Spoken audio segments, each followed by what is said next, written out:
Hi friends. నేను Santosh Kumar. Telangana POLYCET 2025 notification అయితే వచ్చిందండి.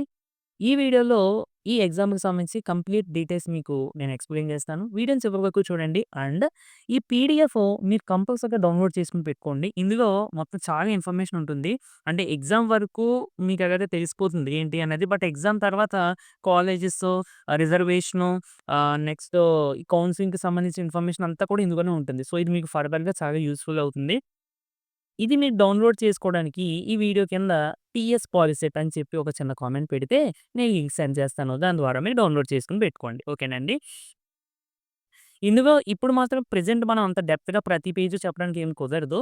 బట్ మీకు యూజ్‌ఫుల్ అయ్యేటువంటి ఇన్ఫర్మేషన్ అంతా నేను ఈ వీడియోలో చెప్పేస్తాను. ఓకేనండి. ఇక ఫర్దర్ ఇన్ఫర్మేషన్ మీరు ఎగ్జామ్స్ అయిన తర్వాత, పాలిసెట్ ఎగ్జామ్ అయిపోయిన తర్వాత అప్పుడు మీకు ఫ్రీగా ఉంటది కాబట్టి అప్పుడు మీరు ఈ పీడీఎఫ్ ఒకసారి చదువుకుంటే మీకు ఇంకా క్లారిటీ వస్తది. ఓకేనా?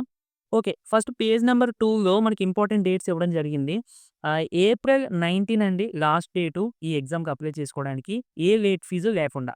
మళ్ళీ ఏప్రిల్ 21 వరకు కూడా మనకి ఎక్స్‌టెండ్ చేశారు. అంటే ఏప్రిల్ 20, ఏప్రిల్ 21 ఈ 2 డేస్‌లో కూడా మీరు అప్లై చేసుకోవచ్చు. కాకపోతే లేట్ ఫీజు రూ. 100 పడుతుంది. నెక్స్ట్ మళ్ళీ 20-23 వరకు కూడా అప్లై చేసుకోవచ్చు. కానీ లేట్ ఫీజ్ 300 వస్తది. ఓకేనా? ఇక ఫైనల్‌గా ఏప్రిల్ 23 అనేది మనకి లాస్ట్ డేట్ అప్లై చేసుకోవడానికి. అండ్ ఎగ్జామ్ వచ్చేసరికి మే 13 అయితే జరుగుతుంది. ఓకేనా? Okay. Next date of declaration of results. Results అంటే 12 డేస్ తర్వాత అన్నారు. అంటే మే 13 ఎగ్జామ్ కాబట్టి మే 25 లేదా మే మంత్ ఎండ్‌లో మనకి రిజల్ట్స్ రావచ్చు అంతే. ఓకే. సరే. ఇక్కడ మీకు ఫర్ డీటెయిల్స్ వ్యూ వెబ్‌సైట్స్ అని ఉన్నాయి కదండీ! ఇది ఫస్ట్ కనిపిస్తుంది కదా! policy.sb ఇది మన అఫీషియల్ వెబ్‌సైట్ అనమాట. ఓకేనా? సరే. దాని గురించి నేను ఫర్దర్‌గా మాట్లాడతాను. చెప్తాను మీకు చూపిస్తాను నేను క్రోమ్‌లో ఓపెన్ చేసి మీకు చూపిస్తాను. నెక్స్ట్ వచ్చేసరికి థర్డ్ పేజ్. ఆ!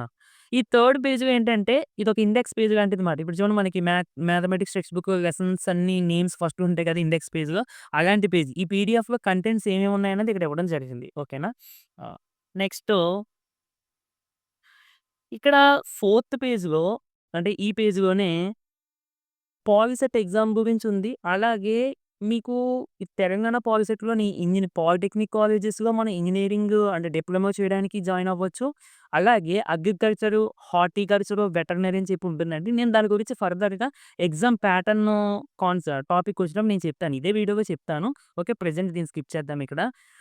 నెక్స్ట్ ఇక్కడ 1.5 అనొచ్చు. The candidate seeking admission into diploma in pharmacy and hotel management and catering technology have to apply through those for which the entry qualification is 10+2 అంటే ఇక్కడ డిప్లొమా ఇన్ ఫార్మసీ గాని, hotel management గాని, catering technology గాని ఇలాంటివి చేయడానికి మీరు POLYCET రాయాల్సిన పని లేదు అని చెప్పి ఇక్కడ మెన్షన్ చేస్తున్నారు. ఆహ్ ఇక మరి పాలిసెట్ ఎవరు రాయాలి అంటే, పాలిటెక్నిక్ కాలేజెస్‌లో డిప్లొమా చేయడానికి, లేదంటే అగ్రికల్చర్ కోర్సెసో, హార్టికల్చర్ కోర్సెసో, వెటర్నరీ కోర్సెసో ఇవి చేసుకోవడానికి. వీటి గురించి మీకు ఇంకా కంప్లీట్‌గా కావాలంటే యూట్యూబ్‌లో సెపరేట్‌గా వీడియోస్ ఉంటాయి కదండీ! హార్టికల్చర్ అంటే ఏంటి? వెటర్నరీ అంటే ఏంటి? వీటికి సంబంధించిన వీడియోస్ చూడండి. ఓకేనా? నెక్స్ట్ వచ్చేసరికి ఫిఫ్త్ పేజ్. హ్మ్. చూడండి. ఇక్కడ ఫిఫ్త్ పేజ్‌లో మనకి పాలిటెక్నిక్ కాలేజెస్‌లో ఇది చాలా ఇంపార్టెంట్ అండి. పాలిటెక్నిక్ కాలేజెస్‌లో ఏ గ్రూప్స్ ఉంటాయి? ఇప్పుడు ఎగ్జాంపుల్ చూడండి సివిల్ ఇంజినీరింగ్ అంటే అది దేనికి సంబంధించింది అనేది పక్కన second column. In government departments and private organizations dealing with irrigation, public health, roads, railways, building survey అంటే వీటికి సంబంధించింది అని అర్థం. ఇప్పుడు మీరు ఈ పాలిటెక్నిక్, సివిల్ ఇంజినీరింగ్ గ్రూప్ తీసుకుంటే ఫర్దర్‌గా మీకు ఏమేమి చదవచ్చు అనేది కూడా ఇక్కడ ఇచ్చారు. ఓకేనండి అది. సో, ఇందులో గ్రూప్స్ అన్నీ కూడా మీకు చూసుకోండి. అంటే ప్రెజెంట్ అయితే మీకు ఏం అవసరం లేదు. ఫస్ట్ ఎగ్జామ్ రాసేసిన తర్వాత 10థ్ క్లాస్ పబ్లిక్ ఎగ్జామ్స్, తర్వాత పాలిసెట్ అయిపోయిన తర్వాత అప్పుడు మీకు గ్రూప్స్, కాలేజెస్ వీటి గురించి తెలుసుకోండి. ఎందుకంటే మీకు కౌన్సెలింగ్ పెట్టేటప్పుడే గ్రూప్స్ అయి పెడతారు. ఎగ్జామ్ రాసే ముందు మీకు వీటిలతో పనేం లేదు. కానీ మీకు ఈ వీడియో తర్వాత కూడా యూజ్ అవ్వాలి కాబట్టి నేను ఇవన్నీ చెప్తున్నాను. ఓకేనండి. నెక్స్ట్ వచ్చేసరికి 10థ్ పేజ్. అంటే పేజ్ నంబర్స్ నేను రాసుకున్నాననమాట. మీకు యూజ్‌ఫుల్ అయ్యే ఇన్ఫర్మేషన్ చెప్దామని. ఇవన్నీ చూసాను ఈ పీడీఎఫ్ అంతా. చూసి ఇందులో మెయిన్ మీకు యూజ్‌ఫుల్ అయ్యేవి రాసుకున్నాను. నెక్స్ట్ 10థ్ పేజ్‌లో నేను ఇందాక చెప్పాను కదండీ! పాలిటెక్నిక్ డిప్లొమా చేయొచ్చు పాలిటెక్నిక్ కాలేజెస్‌లో. అలాగే remaining horticulture, agriculture, veterinary courses అని చెప్పాను కదా! దానికి సంబంధించిన డేటా మాటిది. ఈ 10థ్ పేజ్‌లోని కూడా. ఓకేనా? సరే. ఇక ఇది పక్కన పెడదాము. నెక్స్ట్ వచ్చేసరికి 11థ్ పేజ్. ఇది చాలా చాలా ఇంపార్టెంట్ అండి. ఇది మీరు చూసుకోండి. అంటే పాలిసెట్ అప్లై చేయడానికి ఎలిజిబిలిటీ ఏంటి అనేది. ఇందులో మీరు ఫస్ట్ పాయింటు, బి పాయింట్ మీరు చదువుకోండి. నేను సి పాయింట్ చెప్తాను. ఇదేంటంటే ఫస్ట్‌లీ మనకి candidates should have passed SSC examination conducted by state board of secondary education. అంటే చాలామంది అనుకోవచ్చు సీబీఎస్‌ఈ బోర్డు, ఐసీఎస్‌ఈ బోర్డు ఇంకా బోర్డ్స్ ఉంటాయండి. ఇక్కడ చూడండి ఎన్ని బోర్డ్స్ ఉన్నాయి.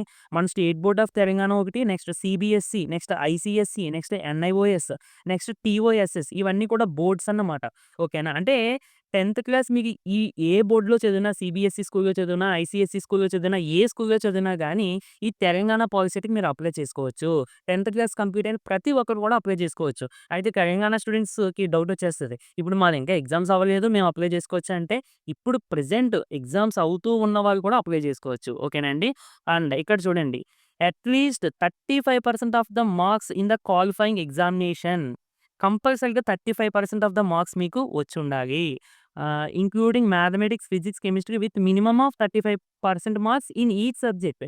అంటే ప్రతి సబ్జెక్ట్‌లోని కూడా 35% ఆఫ్ మార్క్స్ వచ్చుండాలి. అంటే ఎగ్జాంపుల్‌కి మ్యాథమెటిక్స్ 100 మార్క్స్ ఎగ్జామ్ అనుకోండి. కంపల్సరీగా 35 మార్క్స్ ప్లస్ ఉండాలి. అలాగే ఫిజిక్స్, కెమిస్ట్రీ ఇవన్నీ కూడా 35%. ఓకేనా. ఫిజిక్స్ అంటే మనకి 50 మార్క్స్‌కి ఉంటది ఎగ్జామ్.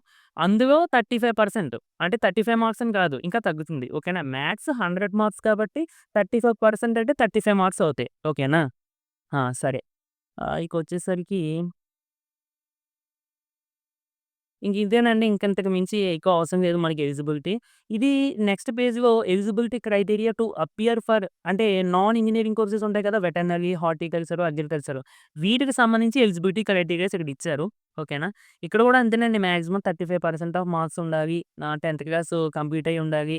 అండ్ ఇక్కడ ఏజ్ లిమిట్ కూడా ఇచ్చారు. దీనికైతే ఏజ్ లిమిట్ ఉంటది. పాలిసెట్ ఇంజినీరింగ్ కోర్సెస్ అంటే డిప్లొమా చేయడానికైతే మాత్రం అంటే ఇక్కడ డిప్లొమా అంటే మళ్ళీని ఆహ్, ఆహ్, వీటిని కూడా డిప్లొమా కోర్సెస్ అని అంటారండి. అగ్రికల్చర్ వీటిని కూడా డిప్లొమా అని అంటారు. అందుకని మనం ఏం చేద్దామంటే ఇంజినీరింగ్, నాన్ ఇంజినీరింగ్ అని చెప్పుకుందాం. ఇంజినీరింగ్ అంటే ఏంటి?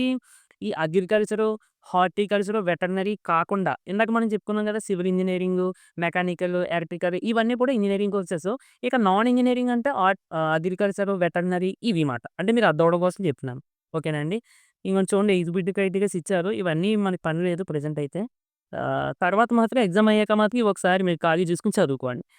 నెక్స్ట్ వచ్చేసరికి అప్లికేషన్ ప్రాసెస్ 16 పేజ్‌గా ఉంది. హ్మ్. 16 పేజ్‌లో fill in the application form as per following guidelines అని చెప్పి మనకి అఫీషియల్ వెబ్‌సైట్‌లో అప్లై చేసుకోమని చెప్పి నంబర్ ఇస్తున్నారు. ఇక్కడ చూడండి అప్లై చేసుకునేటప్పుడు మీరు నార్మల్‌గా క్రోమ్‌లోకి వెళ్ళిపోతే క్రోమ్‌లో క్రోమ్ గాని, గూగుల్ గాని టీఎస్ఆర్‌జీసీ అని టైప్ చేయండి. ఇక్కడ ఫస్ట్ వస్తది చూడండి టీజీఆర్‌ఈఐఎస్ఎన్ ఇదే. ఇది మీరు సారీ. టీఎస్ఆర్‌జీసీ టీఎస్ పాలిసెట్ కదా మనము. ఓకే. TS POLYCET. ఒక్క నిమిషము. కిందొచ్చేసింది కదా! టీఎస్ పాలిసెట్ అని. ఇందులో వచ్చిన ఫస్ట్ లింక్ అండి.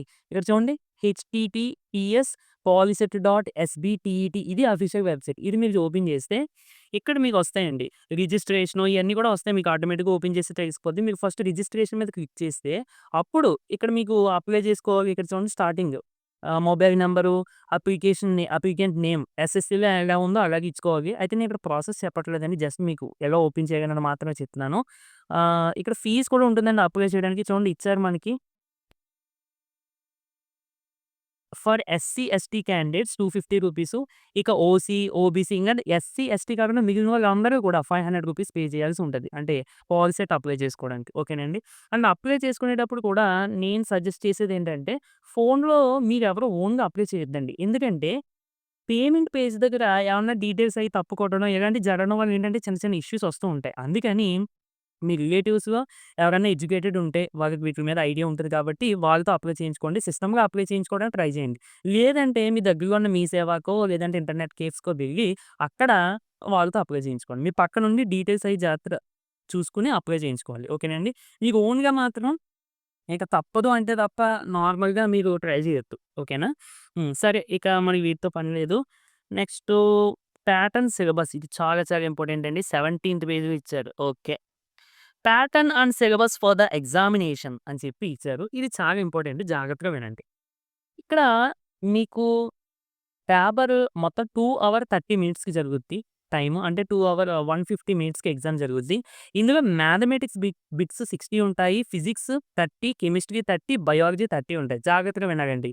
టోటల్ మీరు చూసుకుంటే 150 వస్తాయి. ఓకేనా? అయితే ఇక్కడ ఇంజినీరింగ్ కోర్సెస్, నాన్ ఇంజినీరింగ్ అని చెప్పుకున్నాం కదా ఇందాక. ఫర్ ఎగ్జాంపుల్ నేను ఇంజినీరింగ్ కోర్సెస్‌లో మాత్రమే అడ్మిట్ అవుదాం అనుకుంటున్నాను. అంటే ఇంకా నాకు అగ్రికల్చర్ గాని, హార్టికల్చర్ గాని, వెటర్నరీ కోర్సెస్ గాని వీటితో నాకు సంబంధం లేదు అనుకుంటే, నేను పాలిసెట్ ఎగ్జామ్‌లో మ్యాథమెటిక్స్, ఫిజిక్స్, కెమిస్ట్రీ రాస్తే చాలు. ఇంకా బయాలజీ నేను ఒక్క బిట్ కూడా టచ్ చేయాల్సిన పని లేదు. అర్థమైందండి? ఓకే. ఇప్పుడు మరి మేము ఇంజినీరింగ్ కోర్సెస్ కాదు, నాన్ ఇంజినీరింగ్ కోర్సెస్‌కి అడ్మిషన్ అవుదాం అనుకుంటున్నాము. మేమేం చేయాలి? అంటే మీరు మ్యాథమెటిక్స్ రాయాలి, ఫిజిక్స్ రాయాలి, కెమిస్ట్రీ రాయాలి, బయాలజీ కూడా రాయాలండి. ఓకేనండి. ఈ 4 సబ్జెక్ట్స్ కూడా కంపల్సరీగా అటెంప్ట్ చేయాలి. ఓకే. ఆ! ఇక్కడ చూడండి థర్డ్ పాయింట్ డీలో the candidates who are willing to take admission to agriculture and veterinary diploma courses shall attempt biology questions. So, చూసారా? కంపల్సరీ మీరు రాయాలి. నెక్స్ట్ చూడండి ఈ పాయింట్ ఎఫ్ పాయింట్ చూడండి. 2 separate ranks will be generated for MPC and MBBC streams, and MBBC ranks will be generated by scaling down the max marks to 30. ఓకేనా? అంటే ఇక్కడ 2 different ranks వస్తాయని చెప్పాను గదా! ఇంజినీరింగ్ కోర్సెస్ వెళ్దాం అనుకున్న వాళ్ళు ఓన్లీ మ్యాథ్స్, ఫిజిక్స్, కెమిస్ట్రీ రాస్తే చాలు. బైపీసీ టచ్ చేయాల్సిన పని లేదు. కానీ ఎంబైపీసీ అంటే నాన్ ఇంజినీరింగ్ వెళ్ళాలనుకున్న వాళ్ళు ఇక్కడ ఎంబైపీసీ ర్యాంక్ అంటే మ్యాథ్స్, బయాలజీ, ఫిజిక్స్, కెమిస్ట్రీ 4 రాయాలి. అండ్ ఇక ర్యాంకింగ్ వచ్చేటప్పుడు ఇప్పుడు మ్యాథ్స్‌లో మీకు 60 బిట్స్ కదండీ! ఈ 60 బిట్స్‌లో మీకొచ్చిన మార్క్స్ సగం చేస్తారు. అర్థమైందండి? అంటే ఎంబైపీసీ ఎగ్జామ్ రాసేవాళ్ళు ఫర్ ఎగ్జాంపుల్ నేను మ్యాథ్స్ 40 బిట్స్ 40 కరెక్ట్‌గా పెట్టాను. మిగతా 20 బిట్స్ తప్పు పెట్టాను. అప్పుడు నాకు మ్యాథమెటిక్స్‌లో మొత్తానికి వచ్చేటువంటి స్కోర్ 20 మార్క్స్ వస్తది. అందులో అంటే హాఫ్ తీసుకుంటారన్నమాట. ఓకేనా? హాఫ్ తీసుకుంటారు. యాక్చువల్లీ హాఫ్ తీసుకుంటారని అనుకుంటున్నాను. అంటే ఇక్కడ నాకు డౌట్ ఎందుకొస్తుందంటే MBiPC ranks will be generated by scaling down the maths marks to 30. అంటే అదే 30 అంటే ఇంక హాఫ్ తీసుకుంటున్నట్టే లెక్క. లేదంటే వేగంగా తీసుకోవడానికి కుదరదు. సరే. ఓకేనండి. ఇది మనకి ప్యాటర్న్ అయితే. చూడండి MPC rank and MBiPC rank ఇవన్నీ కూడా ఇచ్చారు. ఇక్కడ చూడండి. పాలిటెక్నిక్ కోర్సెస్ ఆఫర్ బై ఎస్‌పీటీఈటీ అంటే ఇది మనకి ఇంజినీరింగ్ కోర్సెస్ కోసం మాట. 30% ఆఫ్ 120 రావాలి. అంటే ఏంటి? 36 మార్క్స్ రావాలి. టోటల్‌గా మీరు క్వాలిఫై అవ్వాలి అంటే, లేదంటే కౌన్సెలింగ్ పెట్టుకోవాలి అంటే పాలిటెక్నిక్‌లో, పాలిసెట్‌లో 120కి 36 మార్క్స్ రావాలి. మ్యాథ్స్, ఫిజిక్స్, కెమిస్ట్రీ కలిపి. ఓకే. ఇక ఎంబైపీసీ వాళ్ళకేంటి 30% వీళ్ళకి కూడా 30%. కాకపోతే మ్యాథమెటిక్స్‌లో చెప్పిందో చూసారా? 60/2 అంటే మీరు రాసిన క్వెషన్ హాఫ్ చేస్తారు మీకొచ్చిన మార్క్స్ మ్యాథ్స్‌లో మాత్రం. ఇక బయాలజీ, ఫిజిక్స్, కెమిస్ట్రీ మాత్రం మామూలే. ఓకేనండి. అంటే టోటల్‌గా ఎంబైపీసీ వాళ్ళు మొత్తం మ్యాథమెటిక్స్ 60 బిట్స్ మీరు పెట్టండి. అంతేగాని 30 అన్నా కదా అని చెప్పి 30 పెట్టడం కాదు. మీరు 60 బిట్స్ పెడితే 60లో మీకు ఎన్ని కట్ అయినాయో దానికి సగం మార్క్స్ వస్తాయి. ఇందాక ఎగ్జాంపుల్ చెప్పాను కదా! ఫర్ ఎగ్జాంపుల్ 30 బిట్స్ కట్ అయినాయి అనుకోండి 60లో నాకు మ్యాథమెటిక్స్‌కి 15 మార్కులు వచ్చినట్టు. ఎంబైపీసీ ర్యాంక్‌కి. ఓకేనా? ఇక బయాలజీ, ఫిజిక్స్, కెమిస్ట్రీ మామూలు 30కి 30 ఇంకా. అందులో ఏమి తగ్గడం ఉండదు. ఓకే. నెక్స్టు హ్మ్.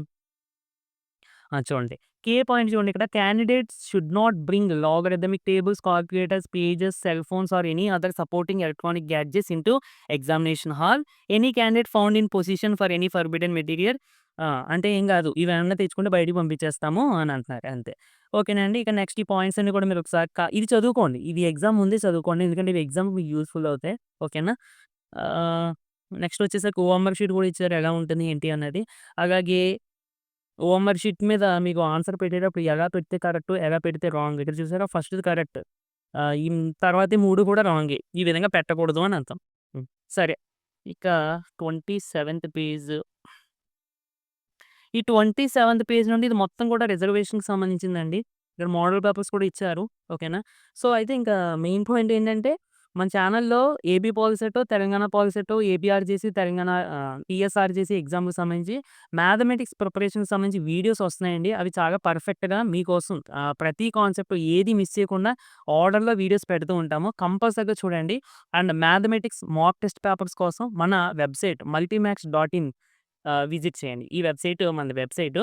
దీ దీన్ని మీరు విజిట్ చేస్తే అందులో మీకు మాక్ టెస్ట్ పేపర్స్ ఉంటాయి. అవి మీరు రాసుకోవచ్చు. అంటే మీ నాలెడ్జ్ టెస్ట్ చేసుకోవడం కోసం. ఓకే. ఇక ఇవన్నీ కూడా రిజర్వేషన్‌కి సంబంధించిందండి. ఇప్పుడు మనకిది అవసరం లేదు. నెక్స్ట్ 31 ఇది మొత్తం అసల ఎన్ని కాలేజెస్ ఉన్నాయి? ఏ కాలేజీ ఎటువంటిది? అంటే గవర్నమెంట్ కాలేజా? లేదా ప్రైవేట్ కాలేజా? లేదంటే గవర్నమెంట్ ఎయిడెడ్, అన్‌ఎయిడెడ్ అని ఉంటాయి. ఎయిడెడ్ అంటే ఏంటంటే అది పూర్తిగా గవర్నమెంట్ కాలేజు కాదు. అలాగని పూర్తిగా ప్రైవేట్ కాలేజు కాదు. ఓకేనా? గవర్నమెంట్ కాలేజ్ అంటే ఇక్కడ కంప్లీట్‌గా గవర్నమెంటే. మీకు ఫీజ్ రియంబర్స్‌మెంట్ అన్నీ వస్తాయి. బట్ గవర్నమెంట్ ఎయిడెడ్ కాలేజ్ అన్నప్పుడు మాత్రం అది మీరు చూసుకోవాలి. సగం గవర్నమెంటు, సగం మామూలుగా మేనేజ్‌మెంటు.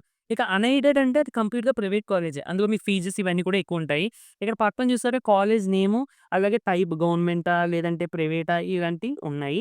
అలాగే ఇవి గ్రూప్స్ అండి. ఈ ఏఏ, ఏఐ, ఏయూ ఉన్నాయి కదా! ఈ గ్రూప్స్ మాట. ఈ గ్రూప్స్ నేమ్స్ నేను ఫస్ట్‌లో చెప్పాను కదా! సివిల్ ఇంజినీరింగ్ వాటికి సంబంధించినయి. మొత్తం ఎన్ని సీట్స్ ఉన్నాయనేది లాస్ట్‌లో ఇచ్చారు. ఓకేనా? అది మాట. ఇది కూడా మీకు ఇప్పుడు అవసరం లేదు. తర్వాత కౌన్సెలింగ్ పెట్టుకునేటప్పుడు. నెక్స్ట్ 41 ఇవన్నీ కూడా కాలేజెసేనండి. ఒకసారి చూసుకోండి మీ దగ్గరలో ఏ కాలేజెస్ ఉన్నాయో ఇవన్నీ కూడా కౌన్సెలింగ్‌లో చూసుకోవాలి. ఇవి ఏంటంటే అగ్రికల్చరు, హార్టికల్చరు అలాగే వెటర్నరీ కోర్సెస్‌కి సంబంధించిన కాలేజెస్. ఓకే. ఇవన్నీ కూడా. Next 59 sorry 46. 46లో ఇవన్నీ ఏంటంటే ఫిజికల్లీ హ్యాండిక్యాప్డ్ అలాగే ఎన్‌సీసీ, స్పోర్ట్స్ వీటికి సంబంధించినయి. ఇవన్నీ కూడా మీకు వెబ్ కౌన్సెలింగ్‌లోనే ఒకవేళ మీకు రిజర్వేషన్ ఉంటే మాత్రం ఏ సర్టిఫికేట్స్ పెట్టుకోవాలి ఏంటనేది ఇక్కడ ఇస్తారు. ఇఫ్ ఇన్ కేస్ మీకు ఎన్‌సీసీ ఉందనుకోండి అప్పుడు ఎలాంటివి పెట్టుకోవాలి దానికి సంబంధించిన ఇన్ఫర్మేషన్ ఇక్కడ ఎన్‌సీసీకి సంబంధించిన దాంట్లో మీరు చూసుకోండి. అర్థమైందండి? హ్మ్. నెక్స్ట్ 59 59థ్ పేజ్‌లో ఏంటంటే మీకు డైరెక్ట్‌గా ప్రాసెస్ ఎలాగా అనేది డైరెక్ట్‌గా మీకు పిక్చర్స్‌తో సహా ఇచ్చారండి. చాలా బెస్ట్ అని చెప్పుకోవాలి. ఎక్కడ మీరు తప్పు చేయకూడదు అనే ఉద్దేశంతో. ఓకేనా? సో, ఇది కూడా ఒకసారి చూసుకోండి. నెక్స్టు ఇది ఏంటంటే payment of fee for SBTET polytechnics అంటే ఇంజినీరింగ్ కోర్సెస్‌లో జాయిన్ అవుతాం కదండీ! Private colleges, government colleges fees ఇక్కడ గవర్నమెంట్ కాలేజెస్ సంబంధించి ఫీజు చూసారా? 3800 అవుతుంది. అవునా? కానీ ఇక్కడ ప్రైవేట్‌ది చూసుకుంటే మాత్రం అది డిపార్ట్‌మెంటు, ఆ కాలేజ్‌కి సంబంధించిన మేనేజ్‌మెంట్ డిపెండ్ అయ్యి ఉంటది. ఓకేనండి? అది. సో, గవర్నమెంట్ కాలేజెస్‌లో సీటొస్తే అది ఒక ప్లస్ పాయింటు. ప్రైవేట్ అయితే మాత్రం మనకు ఫీజ్ అవుతుంది. సో, ఇది ఫ్రెండ్స్ వీడియో నచ్చితే తప్పకుండా లైక్ చేయండి. అండ్ మరిన్ని వీడియోస్ కోసం మన ఛానెల్‌ని సబ్స్క్రైబ్ చేసుకొని డైలీ ఫాలో అవ్వడానికైతే ట్రై చేయండి. నెక్స్ట్ వీడియోలో మళ్ళీ కలుద్దామండి. Thank you for watching.